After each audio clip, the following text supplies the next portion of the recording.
Ô pessoal, tudo bem? Então agora o que a gente vai falar é falar um pouquinho sobre a origem do Sistema Solar, a origem da Terra e dos outros planetas. Vamos falar um pouquinho a respeito da origem da Lua, né? E de forma bem superficial também, né, como vai ser em todo esse vídeo, um pouquinho sobre a origem da vida na Terra, certo? Tudo isso que a gente vai falar aqui é, obviamente, de forma bastante resumida. Então, há muito que se discutir, sem dúvida, sobre isso, né?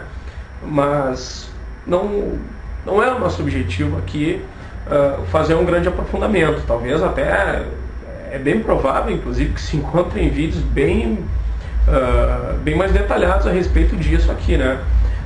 Mas enfim, é o que nós vamos fazer, certo? Bom, muito bem, assim, ó, em primeiro lugar, né, é muito provável que o Sistema Solar tenha surgido de uma grande nuvem do que foi, né, há mais ou menos uns 4,6 bilhões de anos atrás, que é a idade do Sistema Solar e da Terra, né? Muito provável que tudo isso tenha sido antes uma grande nuvem de poeira cósmica, que, dotada de uma força gravitacional, essa nuvem de poeira cósmica tenha atraído uma grande quantidade de partículas dessa nuvem, e a maior quantidade de partículas dessa nuvem no centro, né, dessa própria nuvem. Então, imaginem que essa poeira cósmica tenha aos poucos atraído a maior parte dessas partículas no centro, certo? O restante dessas partículas, que não vão ser atraídas para o centro, de uma maneira bastante semelhante, começam a se agrupar em torno deste centro e orbitar em torno desse centro, começando a dar forma de um gigantesco disco rotativo, certo? Essas partículas que começam a se agrupar em torno do centro vão dar origem aos planetas e dos outros corpos celestes. O centro dá origem mais tarde à estrela que é o Sol. Neste centro é possível que nesse processo de agrupamento dessas partículas tenha começado a ocorrer um processo de fissão nuclear que tenha sido responsável por emitir uma grande quantidade de luz e calor. Então é bem provável que essa fissão nuclear, que vai emitir uma grande quantidade de calor, tenha dado início ao processo da queima dos gases que vão se acumular nessa estrela que é o Sol, certo? E nesses planetas em formação que estão em torno deste Sol em formação, é muito provável que tenha acontecido nos primórdios muitas colisões, e essas colisões provavelmente também tenham sido responsáveis por alguns planetas terem adquirido essa formação primitiva de uma grande massa incandescente, já que essas colisões provavelmente teriam sido responsáveis por gerar muito calor nesses corpos, né? Então é provável que isso tenha sido responsável por essa estrutura primitiva, né? O que fez com que esses planetas tenham sido grandes massas incandescentes, né? Aos poucos, essas massas incandescentes tenham começado um processo muito lento de resfriamento. E esse resfriamento vai ser responsável pela formação de uma crosta sólida superficial, como é o caso da Terra e de outros planetas também, que provavelmente são incandescentes no interior deles, né, e sólidos, como a gente já sabe, na superfície. É o caso da Terra, né? Aqui chegamos num ponto também onde eu acho que seria necessário a gente estudar a estrutura interna da Terra. Mas o estudo da estrutura interna da Terra e das camadas internas da Terra, eu prometo que a gente vai fazer mais adiante, ok? Não é o caso agora, tá? Então é isso, né? E a Lua? A origem da Lua ainda é muito incerta, ok? Quer dizer, os estudos que existem até hoje ainda não são conclusivos, né? No entanto, o material coletado na superfície da Terra e a análise desse material mostra que a composição da Lua é muito semelhante à composição da Terra, o que também mostra que talvez esses dois corpos, Terra e Lua, tenham tido uma origem comum. E a origem e a hipótese mais aceita da origem da Lua é a hipótese em torno da teoria do chamado Big Splash. Essa teoria mostra que a Terra e Lua teriam sido a origem do choque de ainda dois planetas em formação.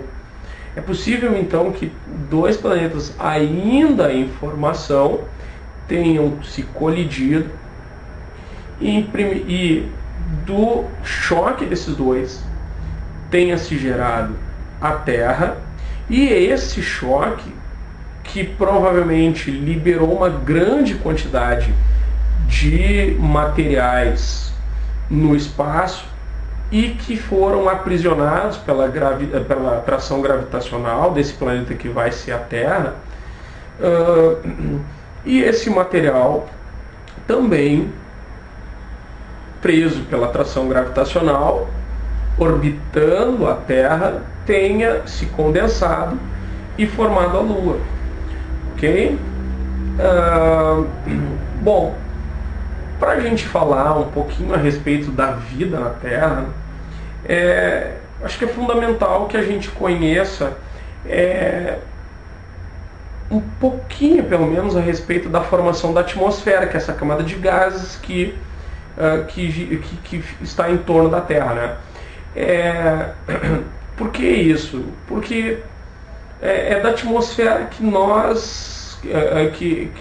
que a vida retira parte daquilo que é essencial para a vida, né? Obviamente. Nós, por exemplo, né, precisamos respirar, e nós tiramos da atmosfera o oxigênio, certo? Sem ele, nós não estaríamos aqui, né? Então, para falar um pouquinho da origem da vida na Terra, eu acho que é fundamental a gente conhecer um pouquinho a respeito desse processo de formação da atmosfera, certo? Então é assim, ó, podemos falar de 3 atmosferas, certo? Uma mais primitiva e uma atual, ok? Ainda nos primórdios da Terra, quando a Terra ainda era uma grande massa incandescente, a atmosfera em torno dessa massa incandescente era formada basicamente por 2 gases, principalmente por 2 gases, hidrogênio e hélio. No entanto, o calor vindo da própria Terra, que era uma massa incandescente, e o calor vindo do Sol provavelmente tenham dissipado essa atmosfera mais primitiva. Com o lento processo de resfriamento da Terra, como a gente já viu, aos poucos a superfície foi se resfriando e se solidificando, formando a crosta terrestre. No entanto, essa crosta terrestre primitiva era povoada de vulcões, e esses vulcões vão expelir do interior da Terra muitos materiais e muitos gases. É importante destacar dois elementos vindos do interior da Terra: uma grande quantidade de dióxido de carbono e vapor de água. Então, dióxido de carbono e vapor de água vêm a ser fundamentais nessa segunda atmosfera, né, que vai se criar. Com o contínuo processo de resfriamento da Terra, esse vapor de água que estava nessa atmosfera se condensou e precipitou na superfície da Terra, formando essa cobertura, essa grande cobertura d'água que envolve parte da Terra e que vai dar origem aos oceanos atuais. Então, os oceanos surgem da condensação dessa grande quantidade de vapor de água liberada do interior da Terra.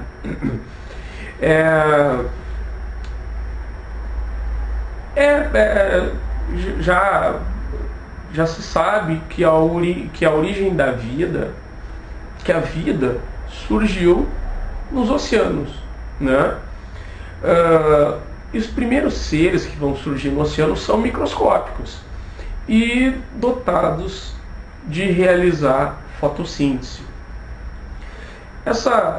Esses micro-organismos fotossintéticos, então, começam a retirar aos poucos o gás carbônico da atmosfera e começam a liberar oxigênio. Então, esse processo vai formar uma terceira atmosfera mais rica em oxigênio, né? E já podemos dizer que a partir daí, com uma atmosfera com oxigênio suficiente, vai permitir a formação dos primeiros seres animais, né, que vão utilizar o oxigênio a seguir, né, para respiração. Ok? Bom, então, como eu disse para vocês, eu tinha como objetivo fazer nesse videozinho rápido aqui, falar um pouquinho sobre a origem do sistema solar, da Terra e da Lua, e falar um pouquinho da vida na Terra, certo? Nas próximas aulas nós vamos aprofundar aqui alguns assuntos, certo? E agora, na sequência, eu quero falar um pouquinho mais com você sobre a forma da Terra, ok?